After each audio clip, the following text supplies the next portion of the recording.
आज हम एक बहुत ही दिलचस्प मौजू पर बात करने वाले हैं।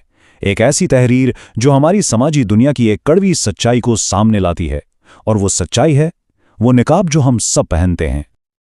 रॉबर्ट ग्रीन का ये जुमला सच कहूं तो हमारी आज की गुफ्तगू का स्टेज सेट करता है। ये हमें सोचने पर मजबूर करता है कि आखिर लोग जो नजर आते हैं वैसे होते क्यों नहीं, उनके असल चेहरे और दिखावे में इतना फर्क क्यों होता है। तो सवाल यह है कि ये सब शुरू कहां से होता है। असल में तहरीर की शुरुआत ही एक बुनियादी समाजी हकीकत से होती है कि हम में से ज्यादातर लोग अपनी जिंदगियां एक बहुत एहतियात से बनाए गए नकाब के पीछे गुजारते हैं। और यहीं से आप जानते हैं वो एक अजीब सी बेचैनी पैदा होती है। ये बात ज़ाहिरी रवैये और अंदरूनी नियत के बीच एक गहरे तज़ाद की तरफ इशारा करती है, जो हमारे अंदर एक खलश सी पैदा कर देती है।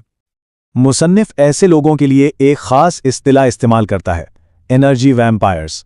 ये वो लोग हैं जो हसद और अदम तहफ़्फ़ुज़ का शिकार होते हैं, और वो आपको ऊपर उठाने के बजाय आपकी तवानाई चूस लेते हैं। खुद को बड़ा महसूस कराने के लिए वो दूसरों को नीचे खींचते हैं। तो फिर सवाल ये उठता है कि जहरीले असर से बचा कैसे जाए। जवाब शायद हमारी सोच से भी ज़्यादा करीब है। ये इस बात पर मुनहसर है कि हम अपने इर्द गिर्द किन लोगों को रखते हैं। ये सवाल कितना सादा लगता है ना, कि आप अपना ज़्यादातर वक्त किन के साथ गुजारते हैं। लेकिन मुसन्निफ, जो एक NLP कोच भी हैं, कहते हैं कि ये पहला सवाल है जो वो उन लोगों से पूछते हैं जो अपनी ज़िंदगी में फंसा हुआ महसूस करते हैं। मतलब साफ है, इस सवाल के जवाब में कोई बहुत बड़ा राज छुपा है। और साइंस भी इसी बात की तस्दीक करती है। नफ्सियात और न्यूरोसाइंस दोनों ये बताते हैं कि हम उन 5 या 6 लोगों का जज्बाती और जहनी औसत बन जाते हैं जिनके साथ हम अपना सबसे ज्यादा वक्त गुजारते हैं। जरा एक लम्हे के लिए इस बात की गहराई को सोचें। इसे कहते हैं न्यूरल वायरिंग। मतलब जो न्यूरॉन एक साथ फायर करते हैं वो एक साथ जुड़ जाते हैं। ये बिल्कुल ऐसा है जैसे हमारा दिमाग हमारे दोस्तों के दिमाग के साथ सिंक हो जाता है। वक्त के साथ साथ हम बिल्कुल उनकी तरह सोचना शुरू कर देते हैं, भले ही उनकी सोच तनकीदी हो या तामीरी। लेकिन तब क्या होता है जब ये असर मनफी हो? कुछ समाजी माहौल में ये तबाह कुन शक्ल इख्तियार कर लेता है, और रॉबर्ट ग्रीन उन्हें कवानीन का नाम देते हैं। पहला कानून है हसद का कानून। ये तब होता है जब कोई आपकी कामयाबी पर खुश होने के बजाय उससे जलता है। वो ये नहीं पूछते भाई ये कैसे किया, हमें भी सिखाओ, नहीं, बल्कि वो आपको नीचा दिखाने के तरीके ढूंढते हैं। उनके जहन में पहला ख्याल यही आता है, उसने जरूर कुछ गलत किया होगा। ऐसी जहनियत कामयाबी को सीखने का मौका नहीं समझती, बल्कि अपने लिए एक खतरा समझती है। इसलिए वो शक और तनकीद का सहारा लेते हैं। अगला कानून है मुनाफकत का कानून। और ये कहां से आता है? गैर अहम समझे जाने के गहरे खौफ से। लोग एक चेहरा दुनिया को दिखाते हैं, जबकि अंदर से वो बिल्कुल मुख्तलिफ होते हैं। जेफरी चौसर की ये लाइन एक बहुत ही परेशान कुन सवाल उठाती है। जब सोने को जंग लग जाए तो लोहा क्या करेगा? सोचने की बात है। अगर माशरे के रहनुमा ही मुनाफिकत में डूबे हों तो फिर आम लोगों का क्या बनेगा?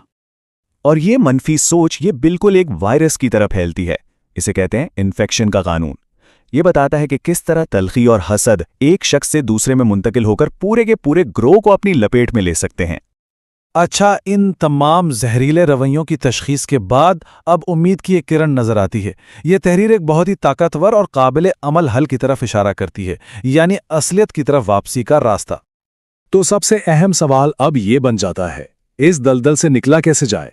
हम इन मनफी असरात से खुद को कैसे आज़ाद करें और अपनी सोच को, अपनी जहनियत को कैसे वापस हासिल करें? देखिए, आगे का रास्ता एक बहुत सोचा समझा 3 कदमों का अमल है। पहला कदम ये तस्लीम करना कि माहौल जहरीला है। दूसरा, शऊरी तौर पर जानबूझकर अपने हल्का अहबाब का इंतखाब करना। और तीसरा, एक नई मुस्बत जहनियत की तामीर करना। ये जुमला बहुत गहरा है। आप उसी माहौल में ठीक नहीं हो सकते जिसने आपको बीमार किया था। ये हमें याद दिलाता है कि कभी-कभी सबसे ज़रूरी कदम सिर्फ माहौल को बदल देना होता है। यहाँ बहुत वाज़ेह रहनुमाई दी गई है। अगर ज़हीन है तो उन लोगों की सोहबत में बैठें जो ज़्यादा अक्लमंद हैं। अगर मेहरबान हैं तो उनके साथ वक्त गुजारें जो मेहरबानी की तरगीब दें। मतलब ये कि अपने इर्द गिर्द ऐसे लोग जमा करें जो आपकी सोच को चैलेंज करें, उसे बेहतर बनाएं, ना कि उसे जहर आलूद करें।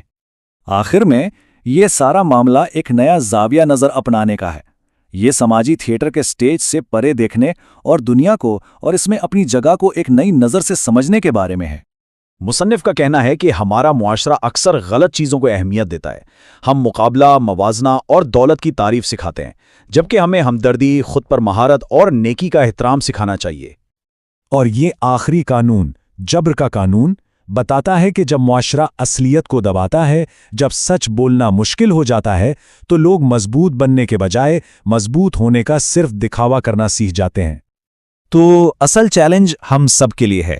ہمیں شعوری طور پر اس سماجی تھیٹر کو رد کرنا ہوگا اور ایک ایسی ذہنیت بنانی ہوگی جو اخلاقیات، ترقی اور سب سے بڑھ کر سچائی کی قدر کرے۔ یہ آخری بات ہمیں ایک بہت ہی گہرے سوال کے ساتھ چھوڑ جاتی ہے۔ جب تک ہم صاف آنکھوں سے دیکھنا نہیں سیکھتے، ہم اداکار کو ہیرو سمجھتے رہیں گے اور یہ سوچتے رہیں گے کہ سٹیج اتنا تاریک کیوں محسوس ہوتا ہے۔ جب تک ہم نقابوں کے پیچھے نہیں جھانکیں گے، ہم نہ خود میں اور نہ ہی دوسروں میں حقیقی جوہر کو پہچان پائیں گے۔